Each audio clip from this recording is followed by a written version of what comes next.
सेना को हम सोने की ईंट कहते हैं। जहाँ सेना है वहाँ सब कुछ सुरक्षित माना जाता है। लेकिन एक वक्त ऐसा भी था जब मेरी ऑफिस के सामने मोहनलाल छुट्टी की जिद किए खड़ा रहा था और कहने के बावजूद भी गया नहीं था। बड़ा टेढ़ा वक्त चल रहा था, तरह तरह की संभावनाएं सामने आ रही थी। पलटन को लड़ाई में जाने के आदेश मिल चुके थे। हमारा कैंप उखड़ रहा था, माल सवाब गाड़ियों में लादा जा रहा था। यहाँ तक कि रेलवे स्टेशन पर मिलिट्री स्पेशल भी लग गई थी और आज शाम को ही जानी थी। लेकिन मोहनलाल था कि अड़ा खड़ा था। मैंने सरदार गुरदेव सिंह को पूछा, क्या बात है साहब, आपने इसको बताया नहीं कि छुट्टी बंद है और छुट्टी नहीं मिल सकती? कहने लगे, साहब आपसे मिलना चाहता है। मैंने कहा ठीक है, लाओ मिल लेते। और जब सोहनलाल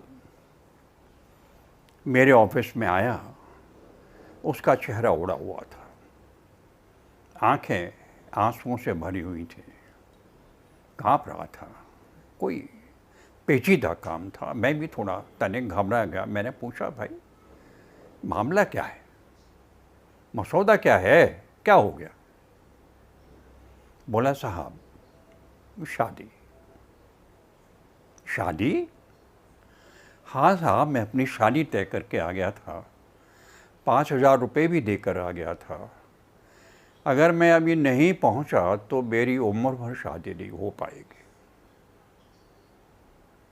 बड़ी जटिल समस्या थी, मोहनलाल के लिए भी और मेरे लिए भी। मोहनलाल को सभी जानते थे, बड़ा अच्छा हंसमुख लड़का था और मैं खासकर जानता था कि हर इतवार को आके मुझे हेयर कट दे के जाता था।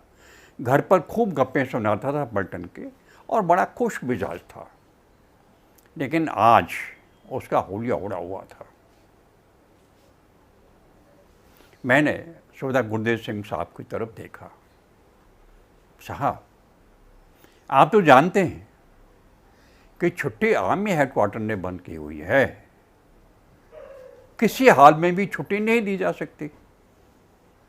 बोले, साहब इसने कौन सी तोपें चलानी है, ये कौन सी लड़ाई लड़ेगा, नाई है, इसे कौन सा जनरल बनना है? मतलब सूबेदार साहब के मन में कुछ और था। लेकिन मैं साफ डांट गया था। मैंने कहा, साहब किसी हालत में भी छुट्टी मिल ही नहीं सकती। और रोता बिसूरता मोहनलाल ऑफिस से बाहर चला गया था। उस दिन मुझे भी बहुत बुरा लगा था जैसे मैंने कोई पाप किया है। मैंने कहा था सूबेदार गुरदेव सिंह से, साहब बताइए, कभी मैंने किसी को कभी छुट्टी के लिए मैंने किया हो, मैंने कभी किसी का प्रमोशन रोका हो, मैंने कभी किसी का भलाई करना, मेरा काम तो यही था। लेकिन अब क्या करता, मजबूर था। कैंप तो टूट रहा था, सबको उजड़ रहा था, सब आ जा रहे थे। मैं भी घर चला आया था, अकेला था। कुसुम बेटे को लेकर चली गई थी। घर ज्यों का त्यों था, पैक नहीं किया था कि आदेश नहीं थे। हमें बताया गया था कि दुश्मन को पता लगना चाहिए कि हम अभी भी अपने घरों में आराम से सो रहे हैं। मुझे हंसी आ गई थी। खैर, ये हमारी अपनी बातें थी। और फिर अचानक मुझे याद आ गया था अपनी शादी। धारचूल में थे। 3 दिन तक मैं कर्नल पाठक के ऑफिस के चक्कर काटता रहा था, मुलाकात ही नहीं हो रही थी। और जब मिले थे तो मैंने कहा था, सर छुट्टी। बोले, क्या, किस बात की छुट्टी?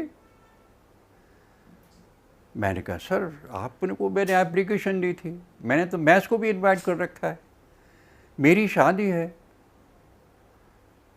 कहता, love I can't exist without you. How can you go on छुट्टी? मेरे तोते उड़ गए। मैंने कहा सर, इनविटेशन कार्ड छप चुके हैं, सबको नोटे पहुंच गए, घर वाले क्या सोचेंगे, बेटी वालों की बेइज्जती हो जाएगी। बोले okay, take 15 days as your part of annual leave. मैंने कहा सर क्या कह रहे हो, धारचूल से 1 हफ्ता तो घर का आने जाने का लग जाता है, कि देन टेक इट और लीव इट। और जानते हैं, beggars can't be choosers. I took 15 days and came to get married. यही मामला होता है छुट्टी का। नासिक में थे, फादर इन लॉ आ रहे थे फीजी से, कुल 1 दिन के लिए मुझे जाना था बम्बई। मैंने मेजर सानी को कहा सर 1 दिन के लिए जाना है।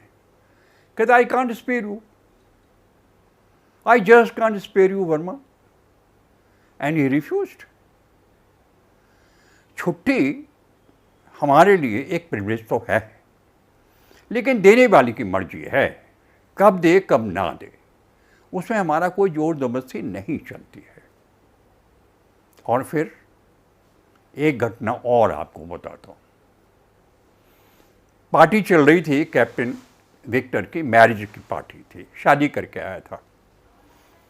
मंजू थी, बड़ी अच्छी लड़की थी, मेरठ की थी, और हम सब बड़े प्यार से उत्साह से गपशप मार रहे थे, कूद फांद कर रहे थे और बड़ा जश्न चल रहा था। अचानक ही कर्नल रतन मंजू के पास जाकर बैठ गए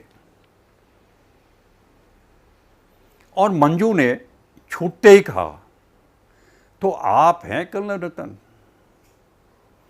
छुट्टी देने में इतने कंजूस, इतने काइयां। लो जी, कर्नल रतन का चेहरा उड़ गया। मैं भी भागा, मेरी बात समझ में आ गई थी। मैंने मुड़ के देखा, कैप्टन विक्टर वहाँ था ही नहीं, गायब। मुझे पता इसी ने भंडा फोड़ किया, इसी ने मैं रंजू को बताया होगा। अब मंजू बेचारी पहली बार आर्मी क्राउड में आई थी, उसको क्या पता था हमारे नियम धर्म क्या थे, बातचीत क्या थी, उसको कुछ पता नहीं था। मैं चुपचाप जाके इन दोनों के बीच में बैठ गया। कर्नल रतन को बोला, सर आज आपकी चॉइस का सूप बना है, मंजू ने बनाया है। वो समझ गए, मुझे उठे, मुझे लेके एकांत में चले गए। बोले, कृपाल, जिस दिन तुम कमांडिंग ऑफिसर बनोगे उस दिन तुम्हें पता लगेगा कि एक कमांडिंग ऑफिसर की कितनी जिम्मेदारियां होती हैं। बात उनकी सच थी। मैंने कहा सर, यूं ही सर, प्लीज़ सर। हंस पड़े और हम दोनों खूब हंसे। बात आई गई हो गई, लेकिन विक्टर गायब हो गया। फिर मिस्टर रतन आके मंजू के पास बैठ गई और उसको अपने तरीके से समझाने लगी कि सर्विस के नियम धर्म क्या होते हैं। बच्चों की तरह सीखते हैं हम, हमें बिल्कुल उसी तरह सिखाया जाता है जैसे कि किसी बच्चे को ट्रेनिंग दी जाती है। और फिर आप जानते हैं, लड़ाई का वक्त होता है तो मानसिकता ही, बातचीत ही अलग हो जाती है। क्योंकि लड़ाई में जा रहे थे, पटन का सामान लद रहा था, सब पहुंच रहा था, अब मैं क्या कर सकता था। हुआ वही, लड़ाई के लिए जा रहे थे। अब अचानक ही मुझे कर्नल साहब ने बुला लिया। ऑलरेडी आया, कहा आपको सीओ साहब ने अभी याद किया है। सच मानिए, मुझे तब लगा था जैसे किसी ने मेरे ऑफिस में नैपा मार दिया हो। दो का धड़ाका हुआ मेरे दिमाग में, सोचा जरूर कुछ हो गया है। फाइल उठाई, टूटे हारे कदमों से ऑफिस तक गया और जाते ही मुझे अंदर बुला लिया। कर्नल साहब का सीधा प्रश्न था, मोहनलाल कहाँ है, छुट्टी भेज दिया उसे?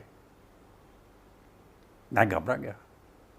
ना नहीं सर, मैंने उसको छुट्टी नहीं भेजा। आया तो जरूर था मेरे ऑफिस में। रोया पीटा भी था। कह रहा था मुझे शादी करनी है, 5,000 रुपये दे के आया हूँ, अभी नहीं गया तो उम्र भर में कुंवारा ही रह जाऊँगा। लेकिन सर मैंने उसको छुट्टी नहीं दी, मजबूरी तो थी। कहने लगे मजबूरी किसकी नहीं है कृपाल, 11 आदमी आज मेरे ऑफिस के सामने खड़े हैं छुट्टी मांगने के लिए, कहते हैं मोहनलाल छुट्टी गया है। मैं क्या जवाब दूं इनको, तुम ही बताओ, मैं क्या जवाब दूं। मजबूरी सबकी है, मजबूरी मेरी भी है, तुम्हारी भी है, हम सब की है, हम सभी छुट्टी चले जाते हैं। देश का क्या होगा, ये एक महत्वपूर्ण प्रश्न था। जहां देश का नाम आता है वहां हम अपने स्वार्थों को, अपनी समस्याओं को, अपनी सहूलियतों को खूंटी पर टांग देते हैं और कमर कस के युद्ध के मैदान में चले जाते हैं। पलटन तो युद्ध के मैदान में जा रही थी, मैं चुप था। बोले कहाँ है मोहनलाल, अब क्या बताता। मुझे पता ही नहीं था कि उस शादी के चढ़े भूत ने मोहनलाल को न जाने कहाँ ले जाके मारा होगा। बोले this is not on Verma. मैं sir I will find out कहकर मैं चला तो आया, लेकिन मुझे पता था उस दिन के इस मोहनलाल ने मेरी नैया डुबो दी। मैं गया काम से और फिर युद्ध के मैदान में घमासान चल रहा था। खेमकरण में जंग छिड़ी थी।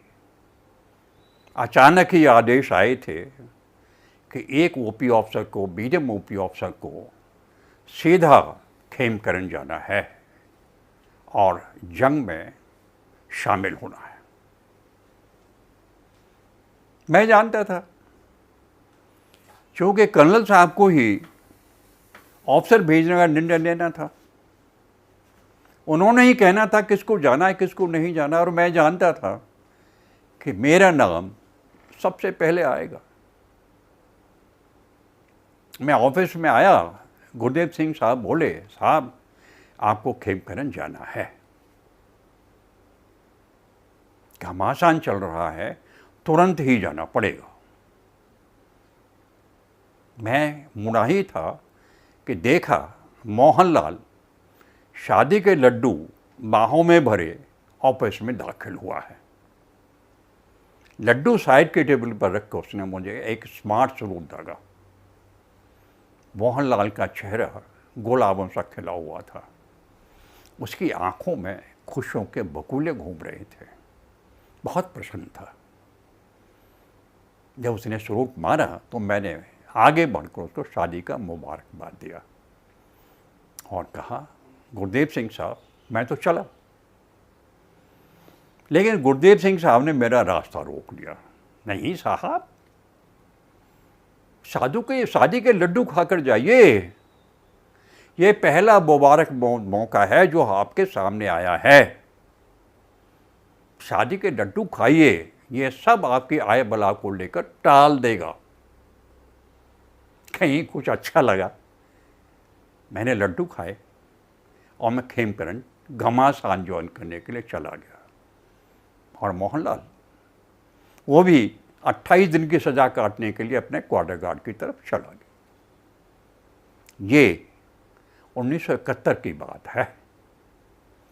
घमासान हुआ था, बहुत बड़ा घमासान हुआ था, लेकिन डरने की बात नहीं है। हमने जंग जीती थी और आप भी जानते हैं कि 1971 में हमने इतिहास रचा था, भारत ने इतिहास रचा था। आज के लिए